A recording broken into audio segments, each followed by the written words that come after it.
Bonjour Michel. Bonjour Marie-Ève. Michel, il y a eu introduction par effraction au presbytère Saint-Thomas de Montmagny dernièrement. Ouais, on s'acharne, là, parce que c'était l'Église il y a quelques semaines, et là, c'est le presbytère. Je ne sais pas ce qu'on cherche. Quelques mois, c'était l'automne passé, l'Église. Oui, c'est j'ai dit quelques semaines. Bon, OK. Ouais. Il y en a 52 dans l'année, alors quelques, c'est avec un S, on ne sait pas. Oui, c'est ça. Donc, une introduction par effraction aurait été perpétrée dans la nuit du 30 au 31 janvier dernier au presbytère Saint-Thomas de Montmagny, au 140 Saint-Jean-Baptiste-Est. Un ou des individus se seraient introduits dans l'édifice adjacent à la bibliothèque municipale en fracassant une fenêtre. Le vice-président du conseil de la fabrique, parce que le président est occupé. Sous d'autres cieux. Ah, OK. Non, dis pas ça comme ça. Là. Il est en vacances, tu veux dire. OK, sous d'autres cieux, ça, oui, mais ça laisse présager qu'il est mort. Non.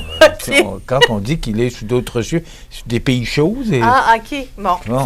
Désolé. OK. Il va falloir que j'y parle.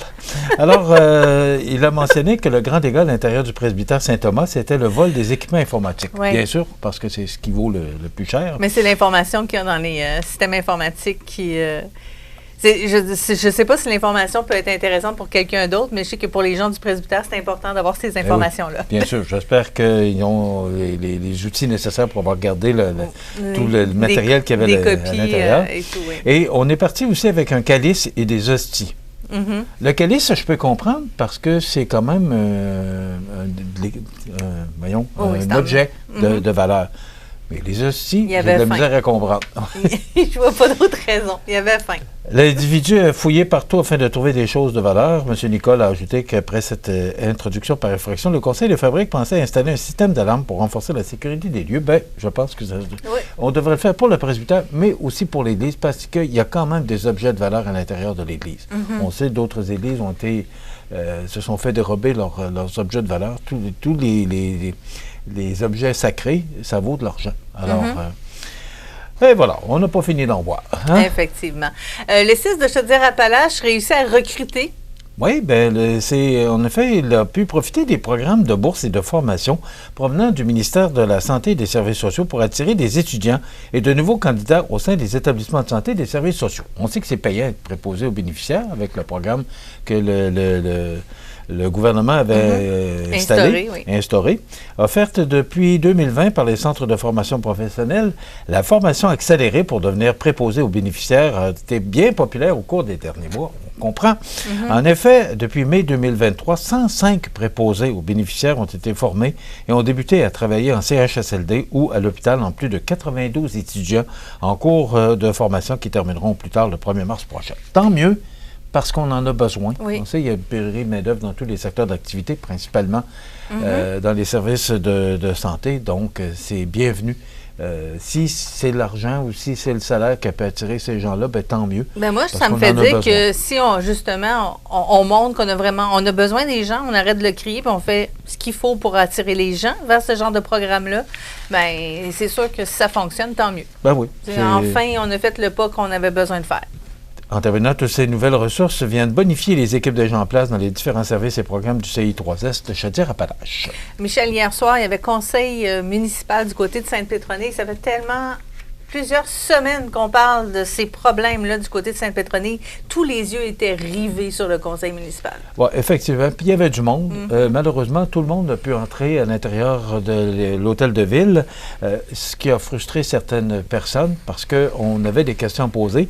Et on a limité la période de questions à 20 minutes. Donc, le maire de Sainte-Pétronille, c'est reporté par le Journal de Québec de ce matin, a quitté la salle du conseil. Si tu permets, si vous faites le tour, là, tous les médias en parlent. Le Soleil, Radio-Canada, tout le monde en parle ce matin de ça. Mais le texte, tout le monde était là. le texte dont je vous fais lecture est un résumé du Journal de Québec de ce matin. Donc, il a quitté la salle du conseil municipal sous quelques huées. On s'y attendait lundi soir en répétant un peu plus tard que l'envoi d'une mise en demeure à une centaine de citoyens était la chose à faire. Dans une salle trop petite pour l'occasion, quelques dizaines de personnes ont été refoulées à l'extérieur. Un règlement pour encadrer le déroulement des séances du conseil a rapidement été jugé illégal par un citoyen mécontent. Le maire Côté a déclaré, et je cite, que la situation est difficile tant sur le plan personnel que professionnel. Nous devons l'avouer, nous craignons pour notre sécurité. Est-ce que ça vaut jusque-là? Je ne sais pas.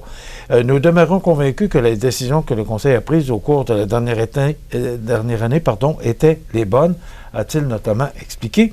Il y a la directrice générale, Nathalie Paquette, qui se retrouve au cœur de la controverse, n'a pas dit un mot de la soirée. Je pense que c'était peut-être mieux de même aussi. Oui, tellement. Récemment, d'ex-employés de Val-des-Lacs ont raconté le régime de terreur imposé par Mme Paquette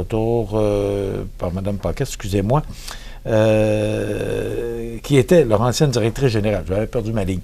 Donc, le maire Côté a aussi précisé que la municipalité de Saint-Pétronille n'avait pas interdit au journal Autour de l'île de rapporter ce qui s'était dit au Conseil, mais Marc Cochrane, qui est le rédacteur en chef, a cité lorsque l'avocat m'a appelé à la tombée du journal, il m'a bel et bien dit que je publiais quelque chose. Si je publiais quelque chose, peu importe quoi, il allait nous poursuivre. Donc, il maintient ce qu'il a dit.